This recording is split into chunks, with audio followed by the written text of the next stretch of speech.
One Father of the Year. Hey, honey. All right. It's about 2015. It's been a great weekend. Brisbane beat the Roosters in Golden Point. Not with a field goal, but with a try. An amazing moment. Sunday morning church was great. We head out to a kid's birthday party at Curra, which is Broadbeach on the Gold Coast. It's a beautiful, big, busy parkland with the beach just over the road and a great set of shops that way. The crowd is full. There's some blues fest or jazz fest music playing in the background. The markets are going. There's kids' parties everywhere. We're having a great time. About an hour in, Laura says it's time to go because she's got to go to a hen's party in the afternoon, and that's great. And I said, me and Murphy are having a great time. We'll stay. I was chatting with a bunch of dads about the Broncos. I was pretty excited to stay. I think Murphy was having a good time, and she agreed, and she went off, and I stayed with Murphy, and I kept chatting to the dads, and we're having a great time. It was a really great game of footy. Brisbane were doing something special in 2015, and all the dads were abuzz together. We're chatting for, 15, 20, 25 minutes, and I suddenly think, I'm looking after Murphy. So I look out to see Murphy just to make sure I know where he is, and no Murphy. Oh boy, it's a little bit crowded, and suddenly, do you ever have that moment where you're so relaxed, and then all of a sudden, bang, you're in a bit of a moment of panic? I don't know if you've ever, a kid has walked around the corner in a shopping aisle and you suddenly can't see your kid, or you're a kid and suddenly you can't find your parents, or something big just suddenly happens and all of a sudden you've gone from clear blue skies and joy to, what's about to happen, what's happening next? And I was in one of those moments and I searched, and some of you might not know, but autistic children are 400 times more likely to drown than a normal child. So they love water. Some autistic children don't have spatial awareness, so they don't actually feel the air in front of them or where their hands are. But when they get in water, they can feel everything. So they're always attracted to the water because they get the joy of knowing where they are. So in my panic, I ran out to the ocean side because quite often he goes to the water, and I'm searching for the water thinking, this isn't going to be great. And I was in panic, and all my dad friends are now running down the beach corridor shouting out to Murphy and trying to find him. And 5 or 10 minutes pass, and it's terrible. I don't know if you've ever been stuck in that moment like I was, and that despair, but it's not a great moment. As we come to the parable this morning of the Good Shepherd, there's a wonderful background of a moment the Jewish people were lamenting and talking about in the background, I think, which is really relevant to that story. See, 150 years before this parable was told, the Jewish people had a group rise up against them called the Seleucid Empire, and they had this army, and this army went and visited a bunch of Jews who weren't happy with what the Jews were doing in the temple, and they conspired together and they're going to overthrow the temple. So over this 4 or 5, 6-day battle, they held on to this temple. They're having a good time as a Jewish people, and all of a sudden they were thrown into chaos that they didn't see coming, and they would sit around the temple and they would talk about this moment. They called it Hanukkah, and they'd spend 8 days every year chatting about this moment.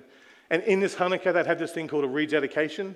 That's what Hanukkah means. And they'd rededicate the temple, saying thank you to the Lord for how they were able to save their temple. And I just think it's quite amusing that Jesus had just healed a blind man in the previous chapter, and he was at the temple, and he might have just walked out to the foyer, or he might be in the side alley or out on the street, and he's about to declare, I'm the good shepherd, while inside, a large group of Pharisees and families are sitting there talking about what a good shepherd would be. The good shepherds they've had and the bad shepherds, and positive leadership and negative leadership, and that have these in-depth, massive conversations in this room, in God's temple, but just possibly 20 meters away or 100 meters away, or just around the corner where Jesus has left the temple, he's making this massive declaration that he is the good shepherd. He is the best leader. We don't know exactly where it was and how it played out, but I always get this kind of like imagery of one of the Pharisees who's following Jesus to see what he's up to, starts to hear this, and he runs back inside and he's going, he's doing it again, he's declaring he's God, everyone come out, and they'd all race out and they'd be ready, to whack him or to condemn him and call him a heretic, and yeah. So here's where we are this morning. Jesus is outside and he's about to declare, I am the good shepherd. So we're going to read that this morning together, I am the good shepherd from John 10. If you want to open your Bibles, you're welcome to join me, or you can read it at the back.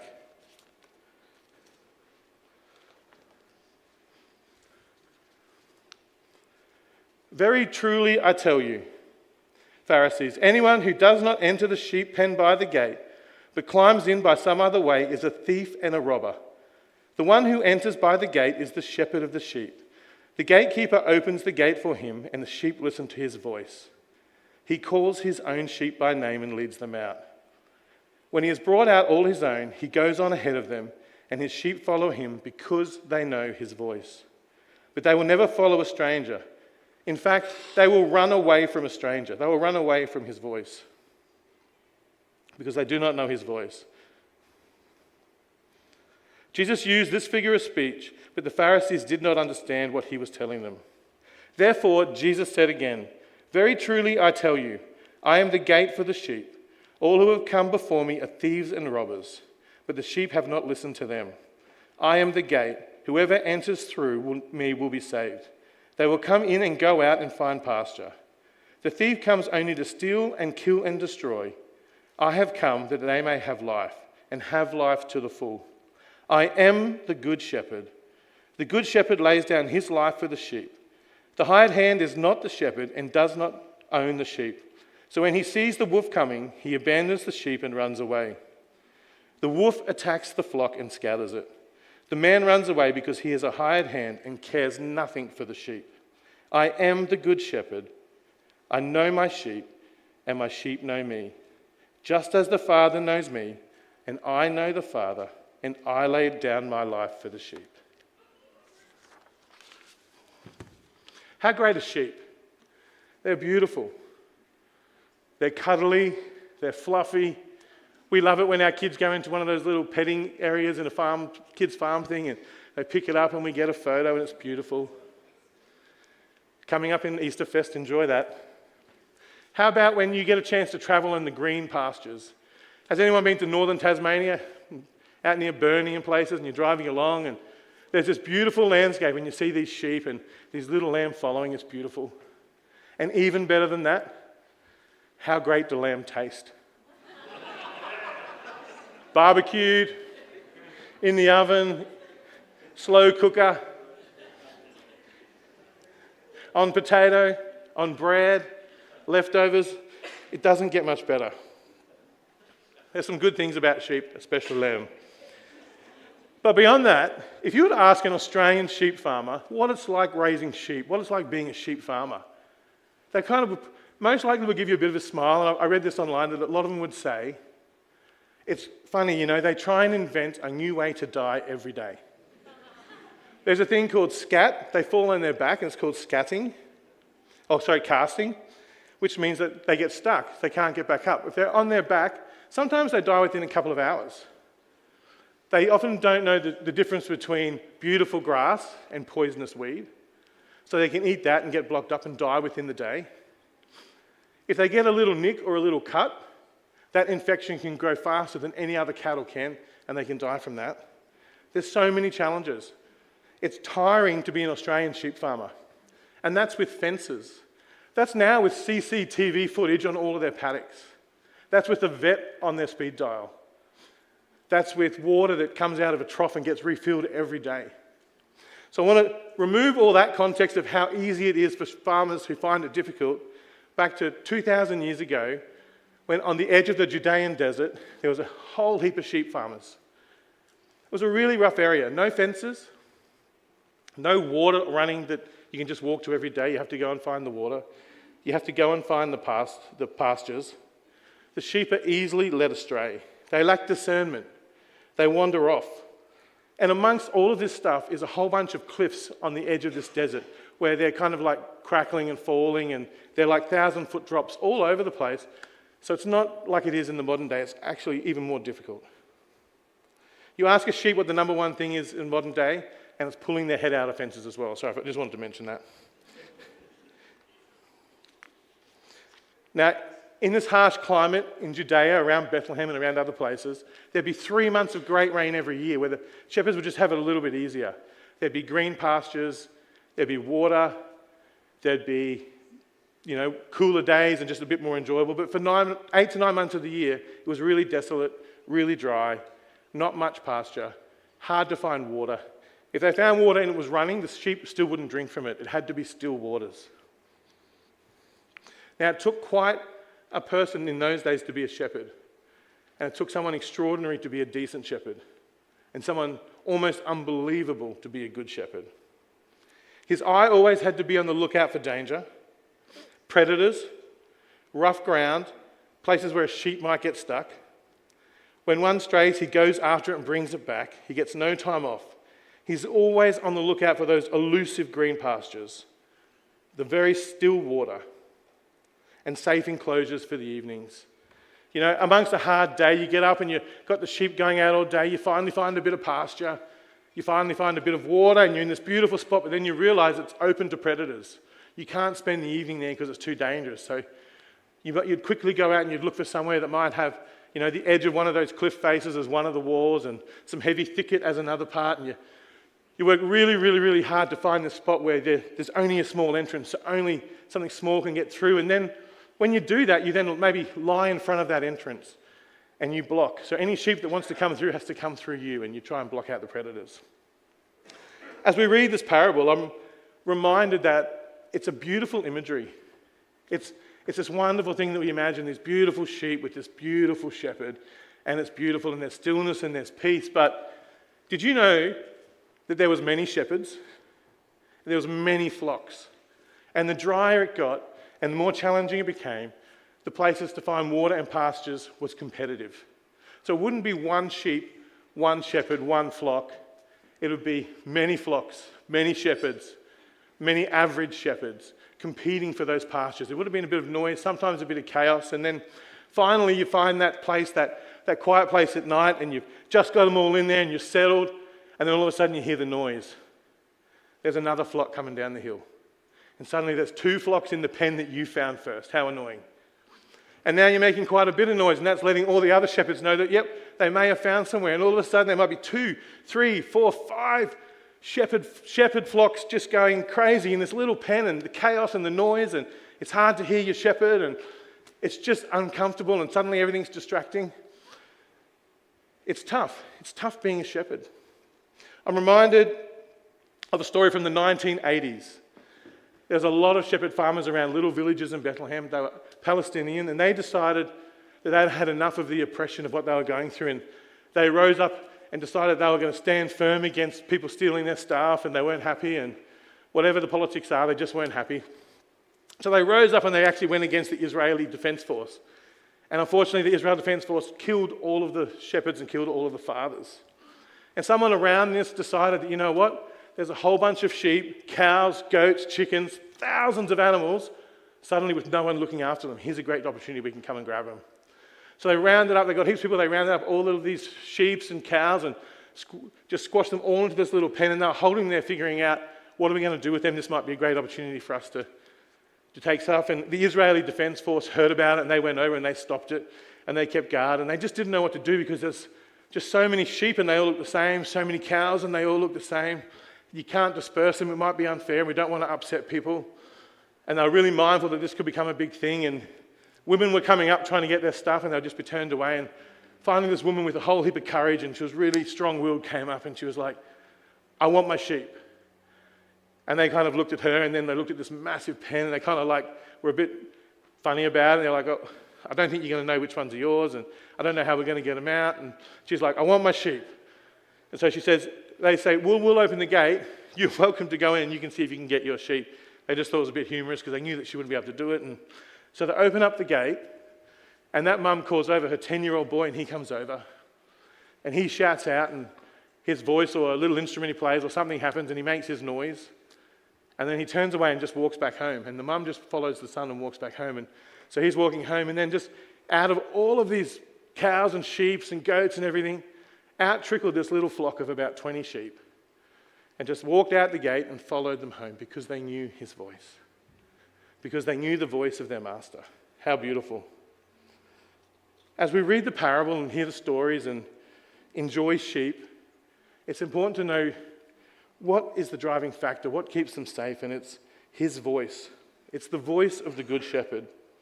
They know his voice and he knows theirs. The pastures could be packed, but as soon as the master speaks, they hear the voice in the crowd and they respond. They are safe in the care of the Good Shepherd. The shepherd is good because he is their shepherd. He looks after them. They are his. They're following his lead. The hired hand just looks after the sheep, but as we know, when troubles come, the hired hand runs. He doesn't own the sheep. Only the good shepherd owns the sheep. I feel like in the last few sermons, I continually say this one phrase during my sermon, is that how thousands of years later this still applies to us. And I think this one is, and I can't say it's not. This parable that he was giving to his people and this call and this declaration applies to us just as much today as it did back then. And if we look at it for ourselves, it is a little humbling. Who are we in the story? The sheep. We're the ones led astray. We're the ones consuming the poisonous weeds. We're the ones who can't be trusted to go. We're the ones who need leading. I was speaking to an awesome young guy on Friday night who became a Christian last year, and he was sharing with me the battles he had in hearing God's voice.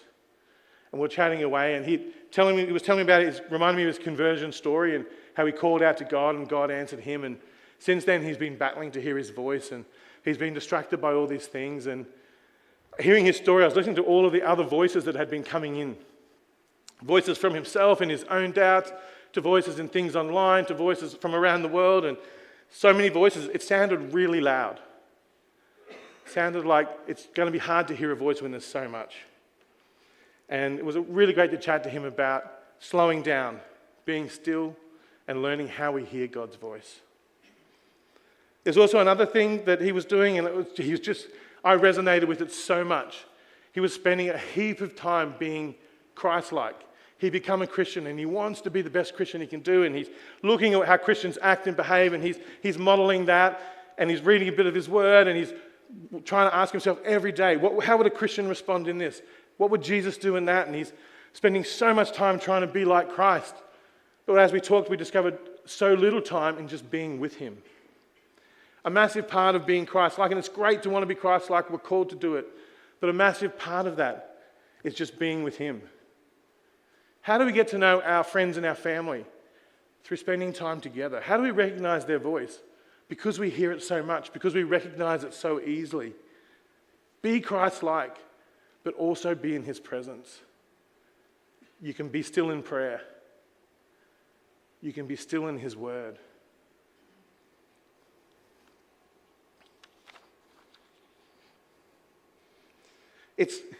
It's not an accident that one day sheep there's no way that sheep just wake up one morning and they know their master so well. They're suddenly intimate with the shepherd. No, they need to stay near him. They need to be around him, be led by him, and the bond grows. And that's like it for us today. In verse 4 we read, when he has brought all out his own, he goes on ahead of them, and his sheep follow him because they know his voice. I'll read it again. When he has brought out all his own, he goes on ahead of them, and his sheep follow him because they know his voice. As a Christian, I don't know if you're like me, I get super excited to do God's work. I feel the call, and I jump out and I start doing stuff, and sometimes I do things that God might not be calling me to do. I jump out and then I might hit a bump in the road, and then I'll turn and I'll cry out, hey, shepherd, come and fix this so I can keep doing your work. But that's not how it's supposed to be done.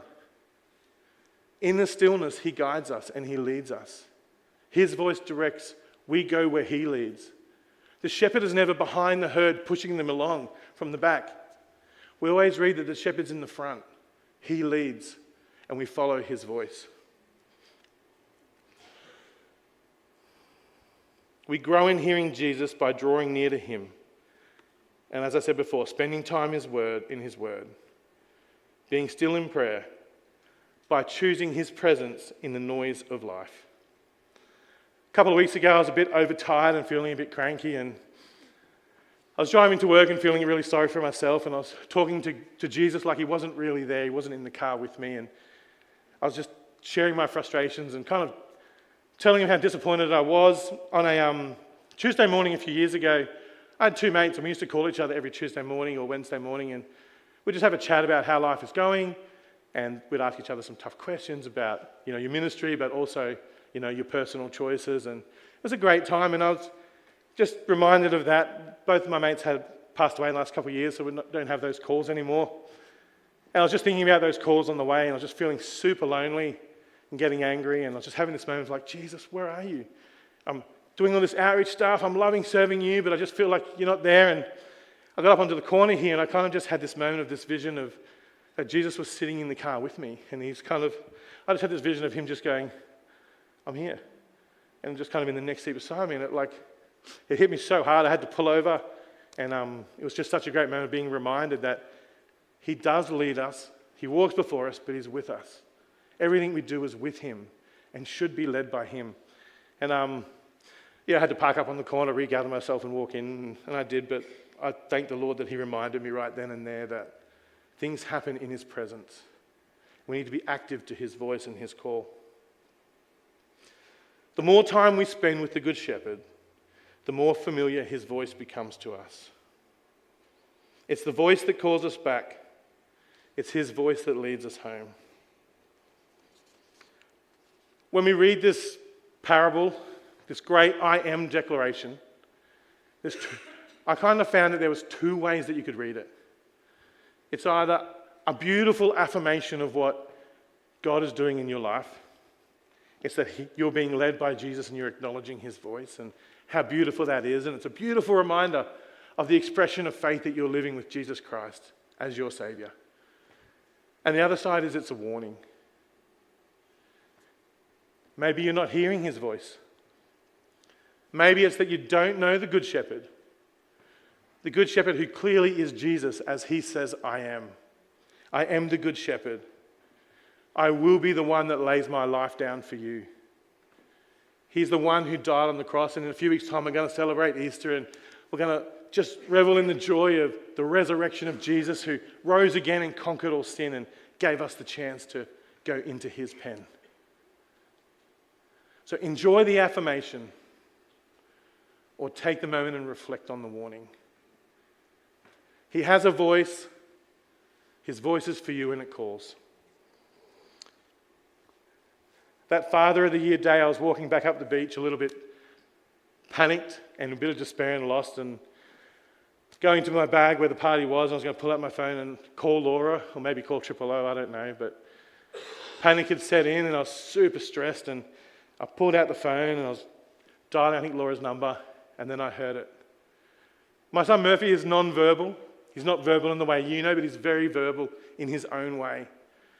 And as I was looking down at the phone, I heard in the distance, I heard Murphy. I heard his voice, and I knew straight away that was him.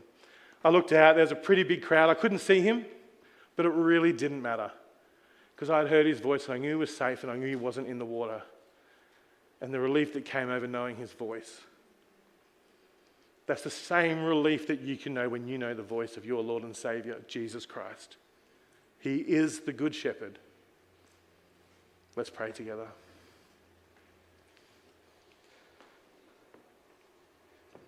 Lord, we thank you that you lead us and that you guide us and that you go before us. Thank you that we get to stop and be still.